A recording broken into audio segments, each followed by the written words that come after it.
প্রভু এক নবীর উম্মত জীবন বিধানে ওই শিবানী কোরআন ঠিক না তবে কেন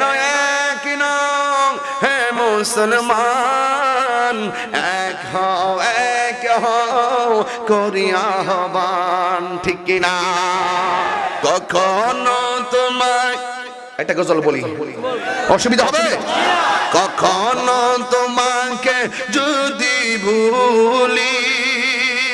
হেদায়েতের আলো জ্বলে নিয় কাছে তুলি দয়া করো মায়া করো দয়া করো মায়া করো ও হে দয়াবান তুমি রহমান তুমি মেহেরবান